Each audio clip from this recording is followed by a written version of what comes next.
नमस्कार, ये आकाशवाणी पटना है। अब आप अभिषेक दास से प्रादेशिक समाचार सुनिए।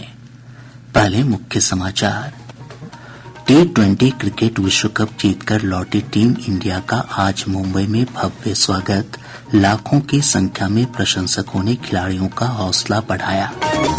नेपाल के जलग्रहण क्षेत्रों और प्रदेश के विभिन्न भागों में हो रही बारिश के कारण नदियों का जलस्तर बढ़ा। निचले इलाकों में फैला बाढ़ का पानी। नीट पेपर लीक मामले में पटना की सीबीआई अदालत ने 4 आरोपियों की रिमांड अवधि 4 दिनों के लिए और बढ़ाई। धनबाद से गिरफ्तार आरोपी अमन सिंह भी 4 दिनों की सीबीआई रिमांड पर।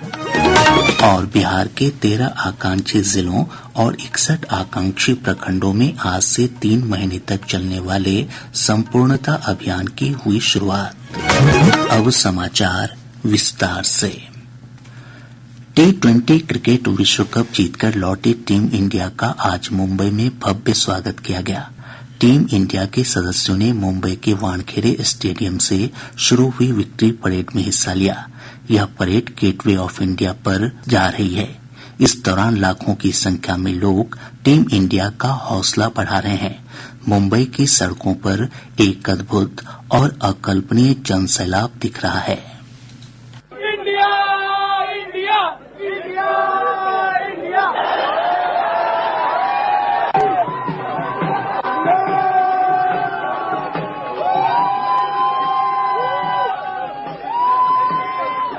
इससे पूर्व प्रधानमंत्री नरेंद्र मोदी ने आज नई दिल्ली में अपने आवास पर T20 विश्व कप विजेता भारतीय क्रिकेट टीम से मुलाकात की। इस दौरान कप्तान रोहित शर्मा, कोच राहुल द्रविड़, विराट कोहली, हार्दिक पांड्या, सूर्य कुमार यादव और जसप्रीत बुमराह सहित कई खिलाड़ी मौजूद थे। प्रधानमंत्री ने खिलाड़ियों से बातचीत की और उन्होंने अपने अनुभव साझा किए। आज सुबह नई दिल्ली पहुंचने पर भारतीय क्रिकेट टीम का भव्य स्वागत किया गया। एक रिपोर्ट। बारबेडस से कल शाम विश्व विजेता भारतीय क्रिकेट टीम को लेकर निकला एयर इंडिया का विशेष विमान आज तड़के नई दिल्ली एयरपोर्ट पर उतरा। अपने सुपरस्टार्स की एक झलक पाने के लिए एयरपोर्ट पर हर कोई बेताब हो उठा। सब अपने चहेते सुपरस्टार्स के साथ एक सेल्फी लेना चाह रहे थे। रनवे से लेकर एयरपोर्ट से बाहर आने तक भारतीय क्रिकेट के सितारों ने भी अपने फैंस को निराश नहीं किया। जब भी मौका मिला वे फैंस के साथ सेल्फी लेते और उनका अभिवादन स्वीकार करते आगे बढ़ते नजर आ रहे थे। एयरपोर्ट के बाहर फैंस का हुजूम ढोल नगाड़ों के साथ नाचते गाते हुए उनके इस्तकबाल को तैयार था। जश्न का ये माहौल जल्द ही अपने शबाब पर पहुंच गया जब टीम के कुछ खिलाड़ी अपने फैंस के बीच जाकर नाचने गाने लगे। एयरपोर्ट से बाहर आकर टीम इंडिया के खिलाड़ी 2 विशेष बसों से अपने होटल के लिए रवाना हुए। होटल पहुंचने पर कैप्टन रोहित शर्मा ने T20 विश्व कप जीत पर विशेष तौर पर तैयार किया गया केक काटा। यह जश्न यहीं नहीं थमा। खिलाड़ी प्रधानमंत्री नरेंद्र मोदी से भी मिलने पहुंचे। दुर्गेश भदौरिया, आकाशवाणी समाचार, दिल्ली। मानसून की सक्रियता से प्रदेश के अधिकतर हिस्सों में बारिश का सिलसिला जारी है। पिछले 24 घंटों के दौरान वैशाली जिले के लालगंज में सबसे अधिक 95.2 मिलीमीटर बारिश हुई है। मौसम विज्ञान केंद्र पटना के वैज्ञानिक कुमार गौरव ने बताया कि अगले 48 घंटों के दौरान राज्य के उत्तरी हिस्से में अधिकांश स्थानों जबकि दक्षिणी हिस्से में कई स्थानों पर बारिश का पूर्वानुमान है। हिमालय की तलहटी वाले जिलों में कुछ स्थानों पर भारी से बहुत भारी बारिश की चेतावनी जारी की गई है। अगले 48 घंटों के दौरान प्रदेश के उत्तरी भाग के अधिकांश स्थानों जबकि दक्षिण भाग के अनेक स्थानों में वर्षा होने का पूर्वानुमान है। भारी से अति भारी वर्षा हिमालय की तलहटी के जिलों के 1 या 2 स्थानों में होने की संभावना है। अगले 2 से 3 दिनों के दौरान प्रदेश के अधिकतम तापमान में कोई विशेष परिवर्तन नहीं होने का पूर्वानुमान है। तत्पश्चात अधिकतम तापमान में वृद्धि देखी जा सकती है। नेपाल के तराई क्षेत्रों में हो रही भारी बारिश के चलते राज्य से होकर गुजरने वाली नदियों के जलस्तर में लगातार बढ़ोतरी का सिलसिला जारी है। केंद्रीय जल आयोग से प्राप्त जानकारी के अनुसार बागमती नदी बेनीबाद में खतरे के निशान से 28 सेंटीमीटर ऊपर बह रही है। वहीं कोसी नदी का जलस्तर खगड़िया के बलतारा में लाल निशान से 34 सेंटीमीटर ऊपर दर्ज किया गया। नदी का जलस्तर सुपौल के पसुआ में खतरे के निशान के आसपास पहुंच गया है। इधर महानंदा नदी का जलस्तर पूर्णिया के ढेंगरा घाट में लाल निशान से ऊपर दर्ज किया गया। कटिहार के झावा में नदी का जलस्तर चेतावनी के स्तर को पार कर गया है। परमान नदी अररिया में लाल निशान से 17 सेंटीमीटर ऊपर बह रही है। नदियों के जलस्तर में बढ़ोतरी से प्रदेश के कई हिस्सों में बाढ़ की स्थिति उत्पन्न हो गई है। सुपौल से हमारे संवाददाता ने बताया कि कोसी नदी के जलस्तर में कमी आने के बावजूद नदी का दबाव कई तटबंधों पर बना हुआ है। कोसी नदी का पानी किशनपुर प्रखंड के मौजहा पंचायत के निचले इलाकों में फैल गया है। कई लोगों के घर क्षतिग्रस्त हो गए हैं। प्रशासन की ओर से अब तक प्रभावित क्षेत्र में किसी प्रकार की कोई सुविधा उपलब्ध नहीं कराई गई है। इधर पूर्वी कोसी तटबंध के अंदर ढोली, बनैनिया, लोकहा और भपटियाही पंचायत के कई गाँवों में कोसी का पानी फैलने लगा है। लोग ऊंचे स्थानों पर शरण लेने लगे हैं। इन इलाकों में लोगों के सामने पशु चारे की समस्या उत्पन्न हो गई है। आकाशवाणी समाचार के लिए सुपौल से रविशंकर चौधरी। इधर कटिहार से हमारे संवाददाता ने बताया कि महानंदा नदी के जलस्तर में बढ़ोतरी से अमदावाद प्रखंड सबसे अधिक प्रभावित है।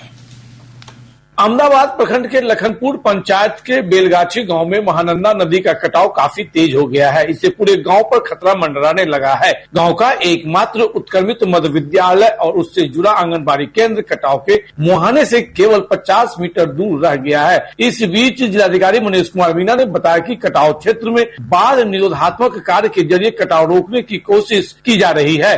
आकाशवाणी समाचार के लिए कटिहार से कुमार मुकेश चौधरी। दरभंगा से हमारे संवाददाता ने बताया कि कमला बलान नदी के जलस्तर में बढ़ोतरी से कई गांव बाढ़ के पानी से घिर गए हैं। दरभंगा जिले के गौरा बोराम प्रखंड क्षेत्र में कमला बलान नदी का पानी चतरा, रही टोल, बोराम, मुसहरी और मनसारा समेत बांध के भीतर बसे कई गांवों में फैल गया है। सड़कों पर पानी आ जाने के चलते लोग नाव के सहारे आवागमन कर रहे हैं। किसानों की मूंग और धान की फसल पूरी तरह से पानी में डूब गई है। बाढ़ प्रभावित गांव के लोग पहले पश्चिमी तटबंध पर शरण लेते रहे हैं, लेकिन इस बार इस तटबंध पर निर्माण कार्य के चलते लोगों को ऊंची जगह की तलाश करनी पड़ रही है। आकाशवाणी समाचार के लिए दरभंगा से मैं मणिकांत झा।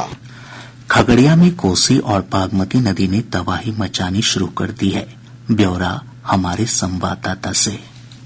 जिले के चौथम और बेलदौर प्रखंड के कई गांवों में कोसी और बागमती नदी के उफान से कटाव जारी है। चौथम प्रखंड के दियारा क्षेत्र अंतर्गत सरसवा पंचायत के सिसवा, छुट्टी मोहनपुर पंचायत के अग्रहण गांव में भीषण कटाव हो रहा है। सिसवा गांव में कई बीघा उपजाऊ जमीन नदी के गर्भ में समा गई है। नदी की मुख्य धारा आबादी तक पहुँचने लगी है, जिस कारण लोगों में डर का माहौल है। आकाशवाणी समाचार के लिए खगड़िया से प्रभात सुमन।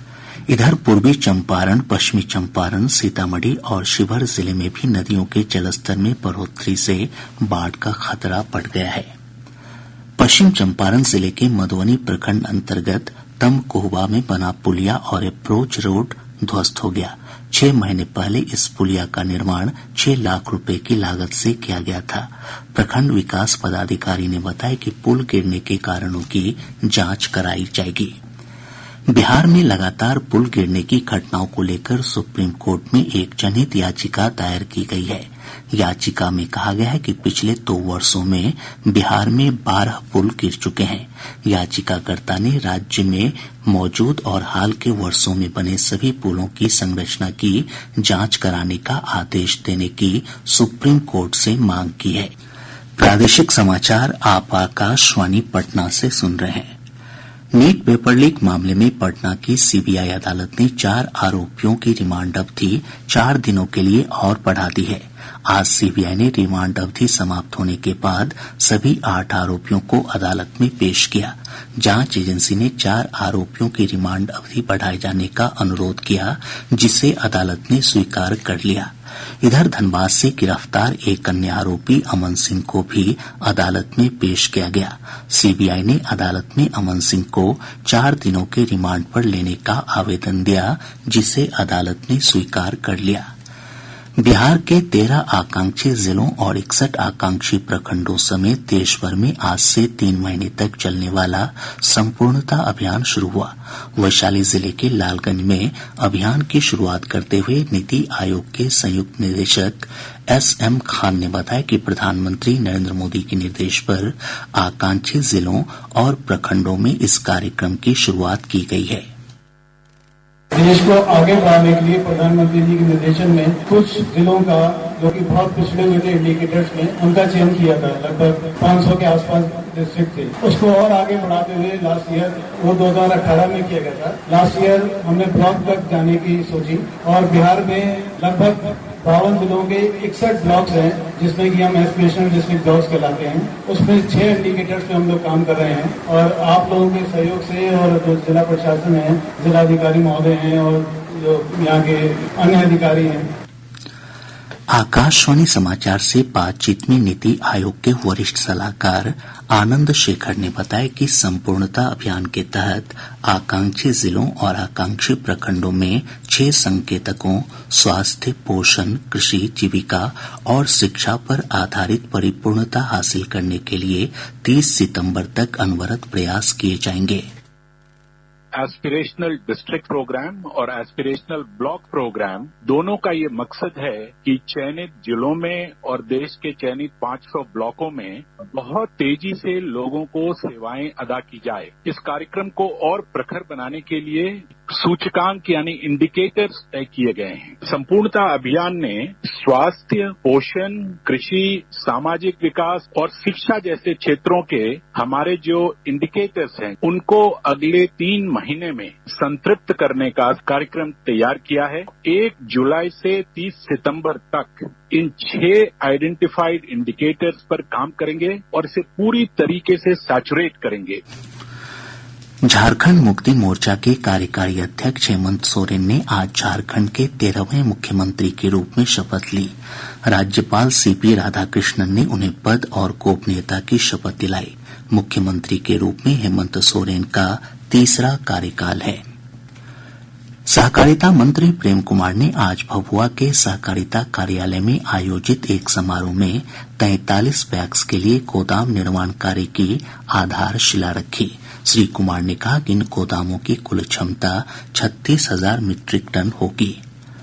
मधुबनी जिले के भैरव स्थान थाना क्षेत्र के छौवा गांव में आम तोड़ने के विवाद में मां बेटे की हत्या कर दी गई। पुलिस ने बताया कि इस मामले में एक आरोपी को गिरफ्तार किया गया है। पटना के दीघा थाना क्षेत्र में कल एक युवक की हत्या से आक्रोशित लोगों ने बाटा फैक्ट्री के पास आगजनी कर प्रदर्शन किया। और अब अंत में मुख्य समाचार एक बार फिर। T20 क्रिकेट विश्व कप जीतकर लौटी टीम इंडिया का आज मुंबई में भव्य स्वागत। लाखों की संख्या में प्रशंसकों ने खिलाड़ियों का हौसला बढ़ाया। नेपाल के जलग्रहण क्षेत्रों और प्रदेश के विभिन्न भागों में हो रही बारिश के कारण नदियों का जलस्तर बढ़ा। निचले इलाकों में फैला बाढ़ का पानी। नीट पेपर लीक मामले में पटना की CBI अदालत ने 4 आरोपियों की रिमांड अवधि 4 दिनों के लिए और बढ़ाई। धनबाद से गिरफ्तार आरोपी अमन सिंह भी 4 दिनों की CBI रिमांड पर। और बिहार के 13 आकांक्षी जिलों और 61 आकांक्षी प्रखंडों में आज से 3 महीने तक चलने वाले संपूर्णता अभियान की हुई शुरुआत। इसके साथ ही आकाशवाणी पटना से प्रसारित प्रादेशिक समाचार का ये अंक समाप्त हुआ।